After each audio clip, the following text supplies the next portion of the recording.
What's up, y'all? Toya here, and I am back with another video for y'all. Before we get into the video, make sure you guys leave a like, subscribe, and hit that notification bell. Alright, y'all, can you believe it? It has been 5 years. It's been 5 years since we got put on lockdown and that it was declared that we were in a pandemic. I don't know about y'all, but it feels like we either skipped some years or something weird with the time happened, because we had 2020 and then 2021 kind of felt like 2020 part 2, and time was just moving extremely weird during that time frame. But it's 2025 now, 5 years later, and man, a lot has changed. But during this pandemic, this was around the time when there was a lot of uncertainty surrounding the job market. I was part of the group of people that was told to go work from home. You know, you're not needed on site, stay safe. But unfortunately, a lot of people, they were either furloughed or they just lost their jobs completely. And of course, you still need to pay your bills. People need to make money. So insert gig work. Gig work not only provided that much needed work for people, but on top of that, these apps actually provided a great service for people to go ahead and pretty much get whatever they needed delivered to their door. And for the drivers, the pay actually was kind of decent, and it was honest work. Now, a lot of people will go and argue that the pandemic was the peak of gig work. It's not going to get any better than that. So what happened? Did the pandemic ruin the gig economy?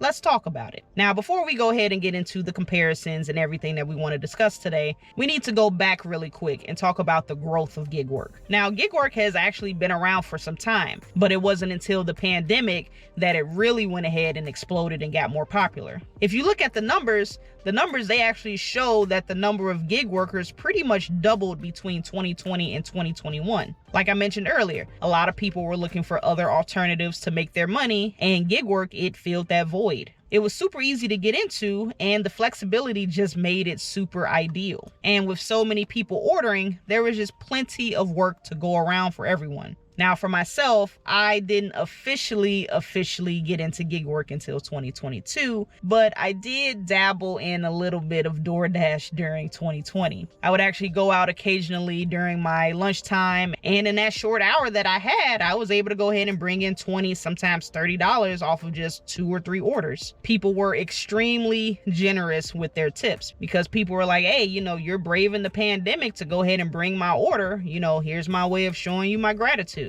And while that was a very short experience for myself, I can definitely say that there's a huge difference in comparison to then and now. So again, what happened? Well, let's talk about the company first. Most of these apps, they actually were at their peak during the pandemic. And that's great and all, right? But they are actually making less and less money over those next few years after the pandemic. I did a video last year discussing how a lot of these corporations collectively have lost billions and billions of dollars since the pandemic. And this doesn't necessarily mean that they're doing bad per se. It's just that they were the most popular during that time frame because, like I said, people didn't want to go out. So of course, people were using these apps like crazy. But as things started to slowly open back up, you know, people opted to go with the more traditional route and go to the store or go to the restaurant and get whatever they needed themselves. There's always going to be a demand for same day or on-demand delivery services, but it's just the way that these companies are going about structuring everything.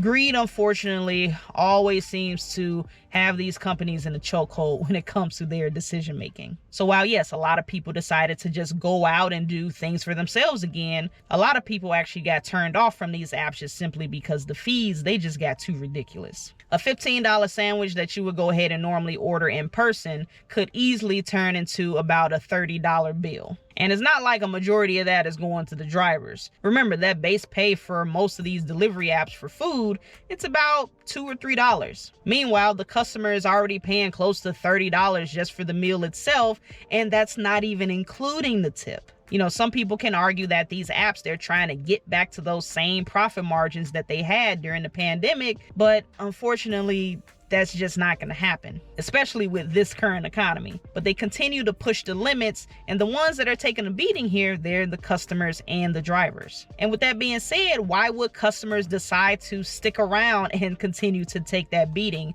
when they could just go ahead and do things for themselves and save some money? Well, unfortunately, this is where I believe a lot went wrong during the pandemic. A lot of people got accustomed to just picking up their phone and getting something delivered, add to cart, do this, boom, it's going to be at my doorstep in, an hour or two or whatever, right? A lot of people got comfortable, they got complacent, they got lazy. A lot of y'all just lost y'all independence and y'all just don't know how to do anything for yourselves anymore. Call me an old head, but I remember back in the day, you couldn't get groceries delivered. That was not a thing. If you wanted food delivered to your house, most of the places that would offer delivery would be like a local Chinese spot or a local pizza shop. And they would have a set radius as far as, where they would deliver to. And if you wasn't in that radius, guess what? If you wanted that pizza, you wanted that Chinese food or whatever other restaurants you wanted, you had to go and drive to the restaurant yourself and go pick it up. And if you didn't have a car, hey, either send somebody else to go ahead and get it, take the bus, whatever. You had to go get it yourself. A lot of these delivery services, they didn't exist. Now that they're available to people, folks don't know how to act. I'm just saying. And this is just coming from a person that does work in tech. While technology has offered so many great advantages and it has made our lives a lot easier, unfortunately, like I said, there's just a disconnect from reality for a lot of folks. When they pick up that phone and they're adding to cart and hitting delivery, same day delivery, next day, whatever, they're forgetting that there is a human being behind that order that has to actually fulfill that. And on top of that, a lot of people want that instant gratification of like, look, I ordered it, I want it here within the next 5 minutes, just like that. I press send, it should be there. But people are just so, it's a combination of things. It is really a combination of things. But hey, that's the cost of technology. Some people just simply do not know how to act. There's absolutely nothing wrong with utilizing the resources that are available to you. But like I said, some people, they just take it to the extreme. So yeah, unfortunately, a lot of these people, they started relying too heavily on these apps and they don't know how to do anything without them. Always the excuses, well, I got the kids, I got this going on, I got to go do this, the car is not working, or I ain't got a car, it's just excuses after excuses. What did you do prior to these apps? Because like I said, these apps, they're fairly new, technically, they're still fairly new, but prior to 2020, what were you doing? What did you do in 2018? What did you do in 2019? A lot of people, y'all just simply got lazy. I'm sorry. A lot of y'all just got lazy. Simple as that. And besides the laziness or lack of independence, they've also developed this entitled persona. Like I said, that instant gratification. Well, I ordered it.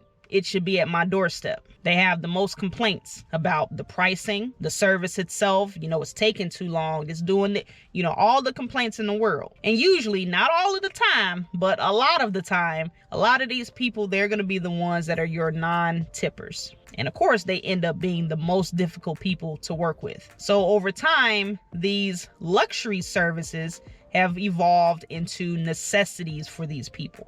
Customers went from, I appreciate you for doing this, thank you for coming out here and providing this service for me. I couldn't do it myself because of, X, Y, and Z. So thank you, right? They went from that to, why is my food cold? Why is it late? Oh, well, you signed up for the job. So, hey, this just comes with the territory. You should expect this. You shouldn't expect this. It's always something, right? It's always something. And while, yes, we signed up for the job, but we're not your personal assistant. We're not your personal butler. We're also human beings, and we're doing a job to provide for ourselves and our family. So respect us. That's it. That's all it is. Just respect us. It's funny. It's kind of like a parallel to how people were treating the essential workers. Kudos to all the healthcare folks. They had probably the hardest job out of everybody.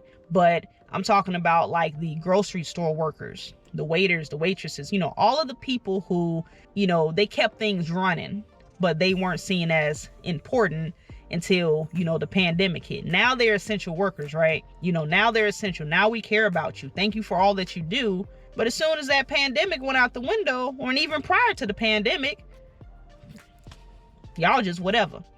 You need a better job. You need a better education. Y'all was nobodies before. But when you needed us, all praises to you. Thank you so much. Oh my goodness, I don't know what I would do without you. Couldn't be me. But now that things went back to normal, do your job, do what you're paid for. I don't understand.